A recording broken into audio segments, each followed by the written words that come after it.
할렐루야. 계속해서 믿음의 선배님들 우리가 공부하는데 오늘은 입다라는 사사를 공부해 보도록 하겠습니다. 32절 내가 무슨 말을 더 하리요? 기드온, 바락, 삼손, 입다. 다윗 및 사무엘과 선지자들의 일을 말하려면 내게 시간이 부족하리로다. 입다라는 사람은 우리가 어떻게 기억하고 있냐면 하나님께 잘못 서원함으로 귀중한 딸을 제물로 드리게 된 이스라엘 사사로 알고 있습니다.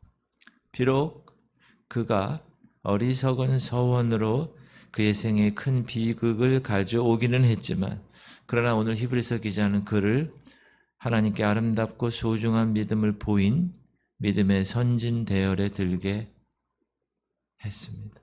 믿음의 사람이라는 것.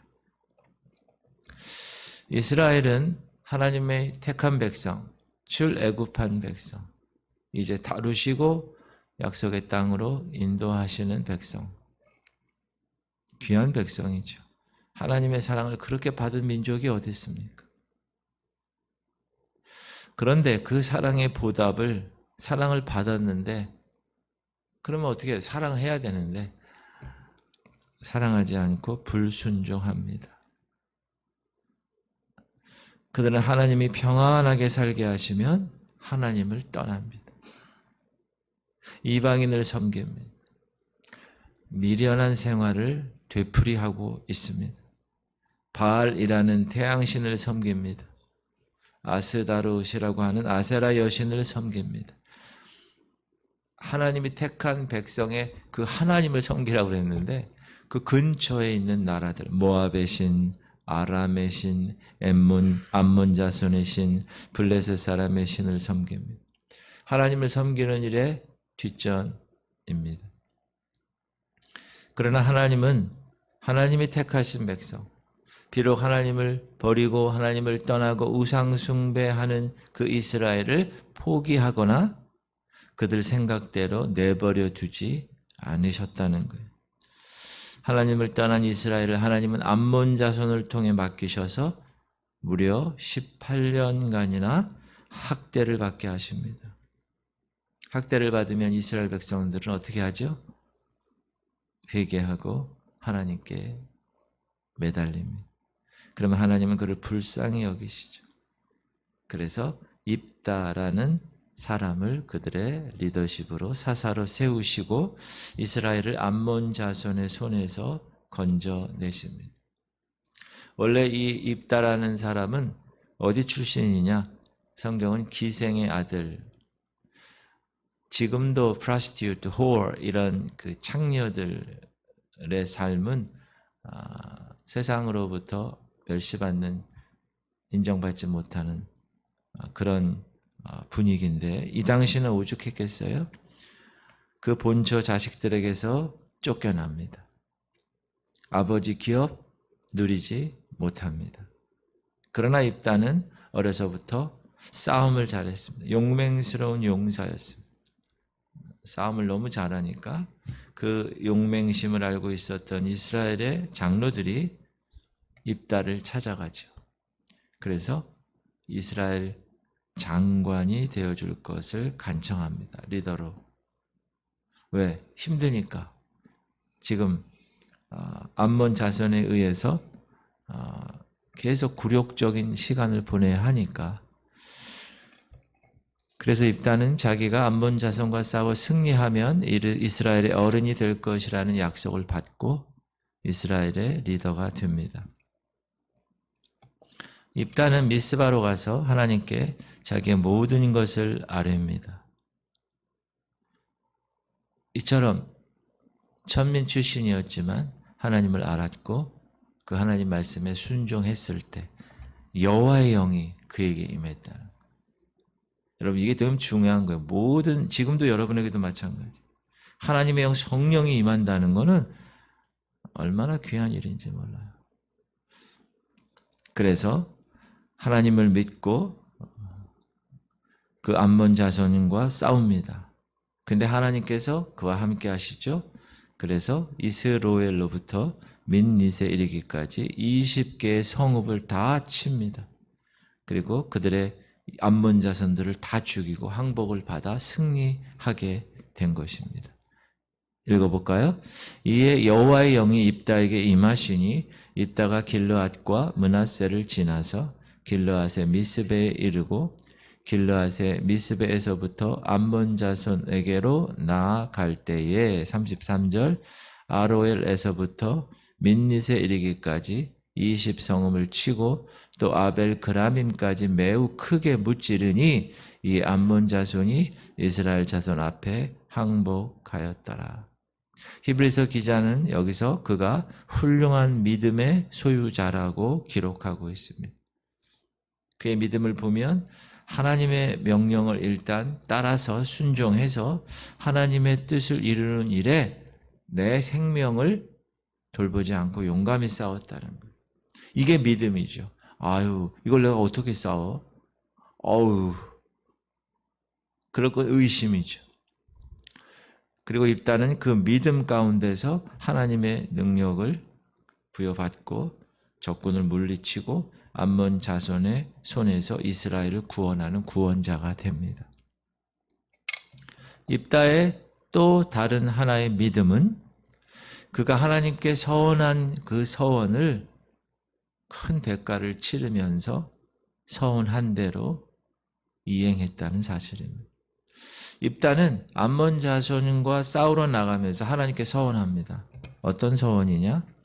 그가 여호와께 서원하여 이르되 주께서 과연 암몬 자손을 내 손에 넘겨주시면 내가 암몬 자손에게서 평안히 돌아올 때 누구든지 내 집 문 앞에서 나와서 나를 영접하는 그는 여호와께 돌릴 것이니 내가 그를 번제물로 드리겠나이다 하니라. 그가 전쟁에 이기고 집에 돌아왔을 때 누가 그를 맞이했는가? 누가 맞이했어요? 그의 무남 동료 외동딸. 아빠가 그렇게 승리하고 오니까 너무 좋아서 소고를 잡고 춤을 추면서 아버지를 영접했어요. 입다가 미스바에 있는 자기 집에 이를 때에 보라 그의 딸이 소고를 잡고 춤추며 나와서 영접하니 이는 그의 무남 동료라. 아버지 마음은 어떻게 했어요? 무너지는 거지. 이 장면을 보면서 가슴을 치는 거지.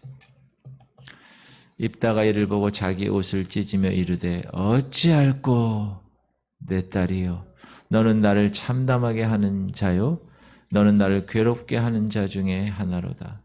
내가 여호와를 향하여 입을 열었으니 능히 돌이키지 못하리로다 하니. 여러분이 입다예요. 무남 동료야. 눈에 넣어도 아프지 않을 딸.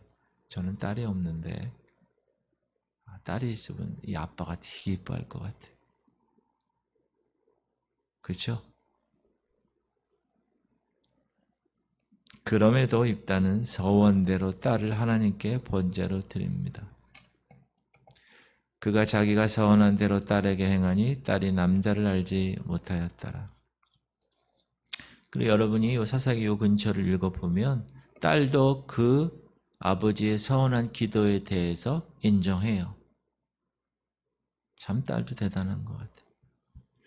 여기서 우리는 두 가지 면에서 입다의 서원을 생각할 수 있습니다. 하나는 그가 어려운 서원을 이행했다는 그의 믿음입니다. 사람이 여호와께 서원하였거나 결심하고 서약하였으면 깨뜨리지 말고 그가 입으로 말한 대로 다 이행할 것이니라. 이게 하나님의 명령이에요. 서원함. 우리가 요즘 전도서 묵상하고 있었는데 네가 하나님께 서원하였거든 갚기를 더디게 하지 말라. 하나님은 우매한 자들을 기뻐하지 아니하시나니 서원하는 것을 갚아라. 서원한 것을 갚지 않는 사람을 우매한 자라고 그래요. 그의 마음에 서원하는 것은 해로울지라도 변하지 아니하며. 우리가 하나님께 서원했으면 그 서원을 반드시 이루어야 합니다. 순종해야 합니다. 제가 말이죠. 돌 때, 그때, 그 나이에 저희 어머니 아버님이 예수님을 믿기 시작한 때, 그때가 63년도에 믿기 시작하셨거든. 서대문 순복음교회. 거기서 완전히 신앙을 시작하시는. 그때 제가 너무 아팠대요. 아파가지고 엄마가 이 뒤에 이렇게 옛날에는 이렇게 묶잖아요, 여기를. 근데 제가 계속 열이 너무 나고 완전 죽을 시꺼매지고 완전 뒤로 자꾸 젖힌. 보니까 애가 까무러쳐 있고 거의 이제 죽기 일보 직전, 거의 완전히 의식을 잃고. 그때 저희 어머님이 서원 기도를 했어요. 뭐라고 기도했는가? 그때 이제 초창기 신앙생활 할 때니까. 어떻게 해요? 하나님 아버지, 이 아들 살려주시면 제가 하나님께 바치겠습니다. 나한테 허락도 없이. 이야, 그 기도, 서원 기도를 하나님이 들으셔가지고 제가 살아났어요. 우리 사남매 중에서 제가 제일 잘 먹어가지고 키가 이렇게 컸어요. 저는 그걸 몰랐어. 나중에 저희 어머님이 그 얘기를 하시더라고요. 몇 번 했어요. 한 서너 번. 제가 목회자 되기 전에. 그래서 제가 그럼 마음대로 그렇게 하시면 어떻게 해요? 근데 저는 그 서원 기도 때문에 제가 목회자 된 것인지 아닌지 모르지만 저는 그거를 초점으로 목회자 되지는 않았어요. 하나님 부르심 때문에 된 거지. 근데 결국은 서원한 대로 그렇게 이루신 그런 모습을 제가 경험을 했어요. 여러분, 서원 기도 함부로 하는 게 아닙니다. 네? 어떤 사람 거래하죠, 하나님한테. 거래해, 하나님하고. 이거 해주시면, 이거. 그러나, 입다의 서원은 보편적으로 일반적인 서원은 아닙니다. 경망스러운 서원입니다. 여러분, 자기가 승리하고 집에 딱 오면 누가 맞이하겠어요? 자기를 영접할 자라면 당연히 집에 거하는 식구들 아니겠어요? 지나가는 사람이, 모르는 사람이 그렇게 하겠어요? 그 사람을 제물로 하나님께 드린다는 서원은 경망스러운 서원입니다. 그리고 그때 어떤 이 분위기였냐면 이방 신들의 제사 중에 자신의 아들이나 딸을 불러 태워 우상에 드리는 그러한 인신 제사가 있었는데 그것을 본받은 것이라고 생각합니다. 여러분, 우리가 하나님께 서원할 때는 반드시 하나님의 말씀을 따라 서원해야 합니다. 하나님 말씀에 자기 아들, 딸, 인신제사 드리라는 그런 내용은 없어요. 그리고 하나님은 비록 서원한 것이라도 여러분, 하나님 입장에서 여러분이 보세요. 자기 딸을 제물로 드리는 서원을 나는 받으실 리 없다고 생각해. 그거 받아서 뭐 하시겠어요, 하나님? 입다는 차라리 자신의 경솔한 서원을 회개했어야 됐다. 그리고 하나님이 그 서원에 대한 징계를 분명히 요구하시겠죠. 그거를 기다려야 했다고 생각합니다. 여러분, 처음 주님 영접하고 막 뜨거울 때, 은혜 받을 때, 저희 어머님 같은 경우, 교회 1년 다니고, 그때. 어떤 분, 하나님, 처녀들 시집 안 가고 저 평생 처녀로 살겠습니다. 주님께 서원합니다. 그래서 교회에 처녀들이 많은 거예요. 올바르게 해야 됩니다. 신중하게 해야 됩니다. 하지 말라는 얘기 하는 게 아니에요. 신중하게. 아나니아와 삽비라 부부처럼 감당치도 못할 일을 서원하는 것. 삼가해야 합니다. 만약에 서원을 정말 그때 그냥 분위기 때문에 했다. 그러면 회개해야 됩니다. 자신의 죄를 회복하기 위해서. 그리고 올바른 신앙으로 돌이켜야 합니다. 로마서 시작. 내게 주신 은혜로 말미암아 너희 각 사람에게 말하노니 마땅히 생각할 그 이상의 생각을 품지 말고 오직 하나님께서 각 사람에게 나누어 주신 믿음의 분량대로 지혜롭게 생각하라. 사랑하는 성도님들, 우리는 하나님께 특별한 서원 없을지라도 하나님 말씀의 순종의 생활을 통해서 얼마든지 하나님을 기쁘시게 해드릴 수 있습니다. 그런 믿음의 사람 되시기 바랍니다. 너무나 중요한 거예요, 그걸. 내가 어떤 걸 해서 뭐 하나님께 그렇지 않아요. 여러분, 자녀들이 뭘 크게 하나 해서 우리 부모가 그 자녀들에게 기뻐하고 사랑하는, 아니에요. 자녀라는 존재만, 그 하나만이라도 기뻐하는 거예요. 우리가 주의 자녀가 되었다는 거 하나만으로도 하나님은 흐뭇하신 거예요. 거기에다가 이 새벽에 이렇게 나와서 막 하나님께 기도하는 그런 자녀들이라면 얼마나 더 기뻐하시겠어요. 그죠? 대단하신 분들의 여러분 제가 보면. 아멘입니까? 일반적인 거는 새벽 기도 갔다서 좀 쉬고 좀 잘 수도 있잖아요. 그리고 이제 저 두 분은 직장에 가시는 분들. 새벽 기도하고 안 자고 직장 가죠. 하루 종일 일해. 대단하신 분이라는 거. 할렐루야. 할렐루야.